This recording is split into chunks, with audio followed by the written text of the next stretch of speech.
flowering meadows and pastures in the Swedish archipelagos, improved opportunities for the population there to make a living. These are just some of the aims of the new EU project known as GRACE. Målet är att vi ska restaurera. Our aim is to restore 23 Natura 2000 sites so that we can get our flowering meadows and pastures back. On the west coast of Sweden, this involves opening up the beautiful heathlands there.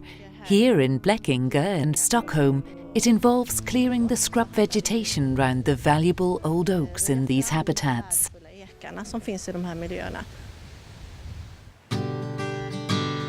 In September 2010, the GRACE project team gathered for a preparatory meeting on the island of Vagner in the southern archipelago of Blekinge.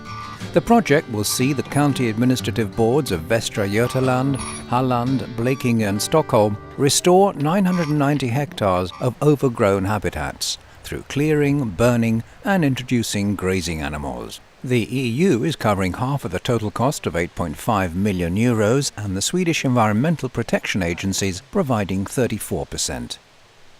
These habitats came to be overgrown following the decline of dairy and forestry farming on the islands. As Bengt Larsson describes, milkboats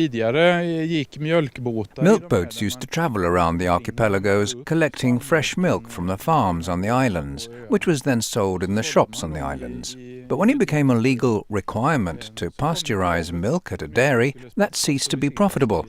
Add to that the onset of electricity, Sweden building up an extensive electricity grid, and the coming of oil, which led to a drastic drop in the need for firewood.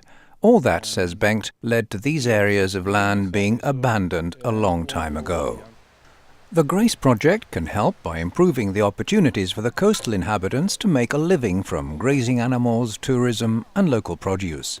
The charcoal burner on the island of Vagner is one example where, by processing woody material into barbecue charcoal, you can create a locally produced product. We will be clearing, we'll be thinning. We'll continue to use the method where you produce charcoal from the timber instead of having to pay for expensive transport to the mainland. And we'll try to find grazing animals and pay a fee for the grazing out in the archipelago. There'll be quite a lot of fencing work involved as well. The unique archipelago environment offers fantastic opportunities to experience nature and cultural history. To keep the landscape alive with the right conditions for species diversity, cultural history and accessibility calls for major and costly measures. These are habitats that have existed across Europe for a long time. There used to be a lot of coastal heathland areas in Western Europe, like in Holland, but they've disappeared. It's parts of those habitats that we're restoring.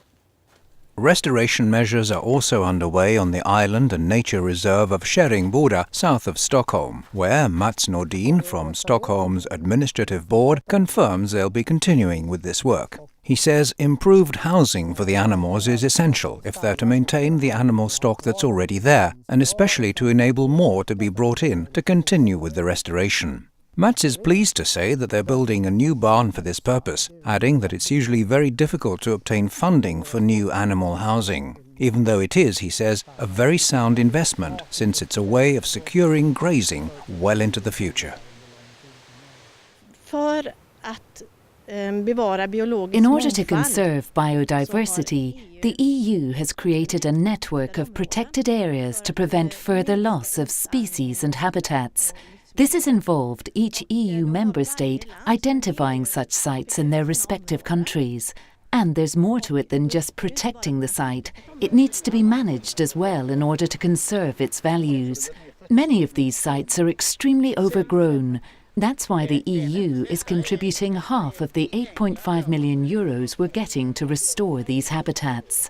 The moment I stepped ashore, the thought came to me of how beautiful this island must have been when the land was managed by those who lived here. You can see how beautiful it still is, but you're struck by how many of the habitats have become overgrown. I can just see the local people back then, working away with their scythes. And the landscape here is incredibly beautiful. Plenty of biodiversity, as well as such beautiful scenery. Archipelago habitats in 23 Natura 2000 sites will have their flowering meadows and pastures restored. Natura 2000 is a network within the EU whose aim it is to prevent animals and plants from dying out in the protected areas. The task of the Life Plus Fund is to contribute towards improving conditions for the conservation of the biodiversity in these sites.